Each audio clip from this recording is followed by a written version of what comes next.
તો આગળ સમાચારમાં વાત કરીએ. સમાચાર સામે આવ્યા છે જેમાં અમદાવાદના નવા મેયર બન્યા છે હિતેશ બારોટ. તો હિતેશ બારોટ નવા મેયર બન્યા છે. આ સાથે જ તેમણે 1986માં ભાજપમાં જોડાયા હતા. અનેક જવાબદારીઓ તેઓએ નિભાવી છે. અનેક જવાબદારીઓ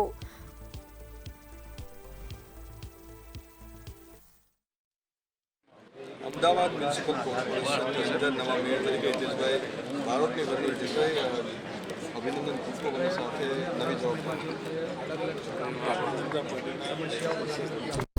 ગુજરાત રાજ્યની માન્ય મુખ્યમંત્રી અને દેશના યશસ્વી વડાપ્રધાન માન્ય નરેન્દ્રભાઈ ગુજરાતના પનોતા પુત્ર છે અને અમદાવાદ શહેરની અંદર જેમની ખૂબ લાંબી જીવન કાઢ્યો છે એવા માન્ય આપણા દેશના યશસ્વી ગૃહમંત્રી અને ગુજરાત ભારતીય જનતા પાર્ટીના અધ્યક્ષ રાષ્ટ્રીય અધ્યક્ષશ્રી દ્વારા જે નિમણૂક કરવામાં આવી છે એ નિમણૂક મારી 2.5 વર્ષના કાર્યકાળમાં કાઉન્સિલરમાંથી અમદાવાદના મેયર થલતેજ વોર્ડમાંથી આખા સંપૂર્ણ અમદાવાદની જવાબદારી જ્યારે આપી છે એ જવાબદારી નિભાવવાનો 100% પ્રયાસ કરીશું. જે વસ્તુનો નિકાલ કરવાનો છે સ્થળ તાત્કાલિક નિકાલ થાય એવો 100% પ્રયાસ કરીશું. મારી સાથે મારા 192 કોર્પોરેટર અને મારા ગુજરાત અમદાવાદના 16 ધારાસભ્યો દ્વારા જે કોઈ કામ છે એ કામના અવિરત રૂપે કાર્યરત થાય અને અમદાવાદ શહેરની જનતાને જે કામો આશા લઈને બેઠા છે અમદાવાદની જનતા એ આશા પૂર્ણ કરવાનો પ્રયાસ કરીશું.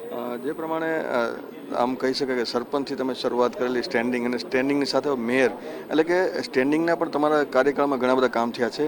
હવે એવા કેવા કામ છે જે આપણે આગળ વધારવા માંગીએ છીએ? અમદાવાદ શહેરની અંદર ઓલિમ્પિક કક્ષાની રમતો કોમનવેલ્થ ગેમ આપણે જોયું કે અગાઉ પણ આપણે વીર સાવરકર સ્ટેડિયમ હોય કે મહારાજ કાર્યકાળ દરમિયાન અમદાવાદનું મોટેરા સ્ટેડિયમ હોય કે અમદાવાદની ખારીકટ કેનાલ હોય, ગોતાગોધાવી કેનાલ હોય કે રિવરફ્રન્ટ ફેઝ 2નું ડેવલપમેન્ટ હોય, અટલ બ્રિજ હોય, એસવીપી હોસ્પિટલની કામગીરી હોય કે એલજી હોસ્પિટલ નવીનીકરણ હોય કે શારદાબેન હોસ્પિટલનું નવીનીકરણ જે કરવામાં આવ્યું આ બધા જ કાર્યકાળમાં પ્રયાસ કર્યો છે. એનાથી સારો પ્રયાસ આ 2.5 વર્ષમાં અમે સૌ સાથે મળી કરી શકીએ એવો પ્રયાસ કરીશું. યુવાઓની ટીમ આ વખતે મળી છે તમને? મારી સાથે અમદાવાદમાં ગુજરાતની અંદર ખૂબ મોટો ભારતીય જનતા પાર્ટીએ યુવાનોનો વિશ્વાસ મૂકી નરેન્દ્રભાઈએ કીધું હતું લાલ કિલ્લા ઉપરથી 1 લાખથી વધુ લોકો સત્તામાં જોડાય એના ભાગરૂપે જે ગુજરાતની અંદર પણ સૌથી વધુ જોડાયા છે અને અમદાવાદની અંદર 120થી વધુ કોર્પોરેટર બિલકુલ ફર્સ્ટ વાર છે અને એ ફર્સ્ટ વારના કોર્પોરેટરો સાથે અને બહુ સિનિયર કોર્પોરેટર અને મારા શહેરના ધારાસભ્ય અને શહેરના ભારતીય જનતા પાર્ટીના હોદ્દેદારો દ્વારા જે કોઈ નિર્ણય કર્યો છે નિર્ણયને માથે ચડાવી અમદાવાદની જનતા માટે સેવા કરીશ. મેયર તરીકે અમદાવાદના તમામ જે લોકોને સારી સુવિધા મળે તેવો પ્રયાસ છે તે કરવામાં આવશે અને આગામી દિવસો નવા પ્રોજેક્ટને જે પરિપૂર્ણ થાય અને લોકોની સુખાકારી વધે તેવો પ્રયાસ મેયર દ્વારા કરવામાં આવશે. અમદાવાદ મ્યુનિસિપલ કોર્પોરેશનની અંદર ડેપ્યુટી મેયર તરીકે અંજુબેનની વરણી થઈ અને સાથે સાથે તેઓની પ્રથમ સામાન્ય સભા. બેન, ખૂબ ખૂબ અભિનંદન અને સાથે ખૂબ મોટી જવાબદારી તમને મળી છે એક મહિલા તરીકે. પહેલાં તો મારા ભાજપ પરિવારને હું ધન્યવાદ આપીશ કે એમને એટલો વિશ્વાસ મૂક્યો છે ને એ વિશ્વાસને હું પરિપૂર્ણ કરી લઉં એવી હું મારી પૂરી કોશિશ રહેશે. બેન, શું વિચાર્યું છે? જ્યાં પ્રચાર પ્રસારમાં ગયા હતા હવે તો આખા અમદાવાદની જવાબદારી મળી છે. અમદાવાદ માટે તમે શું વિચાર્યું છે? અમદાવાદ માટે પહેલાં તો જે બેઝિક આપણા લાઇટ પાણી ગટરોના પ્રોબ્લેમ રહેતા હોય છે એ સોલ્વ કરીને પછી આપણે એની પેરેલલ જ આપણે વિકાસના બી કામ કરીશું.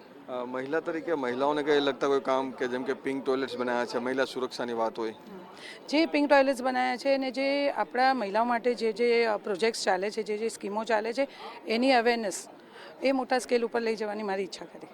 એટલે કે આગામી દિવસોમાં એક સારી કામગીરી મહિલાઓ માટે પણ થાય ને સાથે એક મહિલા તરીકે જ્યારે વરણી મળી છે ત્યારે આખા અમદાવાદ શહેરનો વિકાસ થાય તેવો પ્રયાસ છે અંજુબેન કરવાના છે. અમદાવાદ મ્યુનિસિપલ કોર્પોરેશન માટે સ્ટેન્ડિંગ કમિટી ચેરમેન તરીકે કમલેશભાઈની વરણી થઈ. કમલેશભાઈ, ખૂબ ખૂબ અભિનંદન અને સાથે જવાબદારી પણ વધી છે. આભાર આપનો. સૌપ્રથમ તો હું અમારા મોવડી મંડળનો આભાર માનું છું. આ દેશના વડાપ્રધાન આદરણીય નરેન્દ્રભાઈ મોદી સાહેબ કે જેમના માર્ગદર્શન હેઠળ સતત અમદાવાદ વિકાસની ઊંચાઈઓ સર કરી રહ્યું છે. સાથે સાથે ગૃહ અને સહકારિતા મંત્રી શ્રી અમિતભાઈ શાહ સાહેબ હોય કે ગુજરાત રાજ્યના મૃદુ અને મક્કમ મુખ્યમંત્રી શ્રી ભૂપેન્દ્રભાઈ પટેલ સાહેબ, આ શહેરની સતત ચિંતા કરતા એવા અમારા પ્રદેશના અધ્યક્ષ આદરણીય જગદીશભાઈ વિશ્વકર્મા સાહેબ, આ તમામ લોકોએ આજે મારા જેવા એક નાનકડા કાર્યકર્તાને સ્ટેન્ડિંગ ચેરમેન તરીકેની જે જવાબદારી આપી છે એ બદલ હું તેમનો અને અમદાવાદના શહેરીજનોનો પણ આજે આભાર માનું છું. નાના કાર્યકર્તાઓ પર જવાબદારી ખૂબ જ મોટી છે આખા અમદાવાદ શહેરના વિકાસની. કમલેશભાઈ, તમે શું વિચારો છો કે પૂર્વ અને પશ્ચિમનો બંનેનો વિકાસ? આ વખતે આપ જોશો તો ખૂબ સુંદર ટીમ છે, એટલે કે નવયુવાનોની સાથે સાથે અનુભવી લોકો પણ સૌ સાથે મળીને આ અમદાવાદ શહેરનો વિકાસ કરીશું. અધિકારીઓને સાથે મળીને જે કોઈ પ્રાણ પ્રશ્ન છે અમદાવાદના, આ તમામ પ્રશ્નો ઝડપથી નિરાકરણ થાય અને પ્રજાજનોને બહુ તકલીફ ના પડે એ માટે અમે કામ કરવા માટે તત્પર રહીશું. મુખ્ય કામો છે નળ, ગટર અને રસ્તા. આ વખતે કોમનવેલ્થ પણ એક મોટી જવાબદારી છે. ખૂબ ગૌરવની વાત છે આપણા માટે કે ગુજરાતમાં ને એમાં પણ ખાસ કરીને અમદાવાદ શહેરની અંદર આજે કોમનવેલ્થ ગેમ રમાવા જઈ રહ્યું છે. આંતરરાષ્ટ્રીય સ્તરે જે કોઈ સુવિધાઓ મળતી હોય છે, આ તમામ સુવિધાઓ અમદાવાદની અંદર પૂરી પાડવામાં આવશે, જેથી કરીને જે ખેલાડીઓ બહારથી આવશે, જે પ્રેક્ષકો આવશે, તેમને તમામ સુવિધાઓ અહીંયા આગળ પૂર્ણ કરવામાં આવશે. અને કોમનવેલ્થ ગેમ એ અમદાવાદની અંદર રમી રહ્યો છે, એનો અમને પણ આનંદ છે. તો ખૂબ જ સારી જવાબદારી સાથે આગામી દિવસોની અંદર એક યુવા ટીમની સાથે સ્ટેન્ડિંગ કમિટી જે કામ કરવાના છે અને સાથે કોમનવેલ્થ જેવી એક સારી જે સુવિધા છે રમતવીરો માટે ખાસ, જેની પણ તૈયારીઓ ચાલી છે, તેમાં પણ આગામી દિવસોમાં કાર્યો થશે તેવી તેઓએ વાત કરી છે. જે પ્રમાણે દંડક તરીકે અતુલભાઈની વરણી અને જાહેરાતની સાથે પ્રથમ સભાની સાથે સાથે અતુલભાઈ, ખૂબ ખૂબ અભિનંદન પહેલાં, અને સાથે એક મોટી જવાબદારી દંડક તરીકેની મળી છે. ચાંદખેડામાં પહેલાં પણ અરુણસિંહ હતા અને હવે તમારો નંબર. આ જ પાર્ટીની ખૂબી છે અને પાર્ટીએ જે જવાબદારી અને જે ભરોસો અમારા ઉપર મૂક્યો છે એ ભરોસા ઉપર એકદમ ખરા સાબિત થવા માટેના, જેને કહેવાય 24/7 5 વર્ષ સુધી જે જવાબદારી એઝ અ કાઉન્સિલર અમને આપવામાં આવી છે અને અત્યારે દંડક તરીકે જ આપી છે.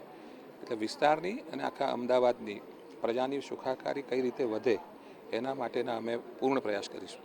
અતુલભાઈ, એવા કોઈ પ્રોજેક્ટ છે જે તમે પ્રચાર દરમિયાન કીધા હોય અથવા ચાંદખેડામાં જે તમારે વિકાસના કામોને આગળ લઈ જવાના હોય? ચાંદખેડાની અંદર ભૂતકાળમાં પણ ખૂબ સારો વિકાસ થયો છે. અમારી પહેલાંના પૂર્વ પ્રતિનિધિઓએ પણ છેલ્લા 5 વર્ષમાં 500 કરોડથી વધારેના કામગીરી કરેલી છે. ઓડિટોરિયમ પણ બની ચૂકેલું છે, કોમ્યુનિટી હોલ બનેલું છે, ઓડિટોરિયમની પ્રક્રિયા ચાલુ છે, પાર્ટી પ્લોટની પ્રક્રિયા ચાલુ છે. અમે અમુક જાતની લાઇબ્રેરી કે જે છોકરાઓ ત્યાં ભણી શકે એ પ્રમાણેની લાઇબ્રેરી અને જિમ્નેશિયમ અને સ્વિમિંગ પુલ તો ત્યાં બની જ ચૂક્યું છે ઓલરેડી.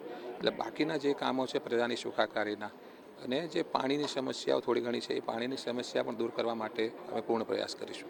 એટલે કે દંડક તરીકેની જવાબદારી સાથે વિસ્તારની અને સાથે તમામ જે લોકોનો સુખાકારી માટેના આગામી દિવસોમાં કાર્ય થાય તે માટેનો પ્રયાસ છે તે અતુલભાઈ મિશ્રા કરવાના છે. કેમેરામેન ધ્રુવ પડિયાર સાથે મીર દુધરેજિયા, મંતવ્ય ન્યૂઝ, અમદાવાદ.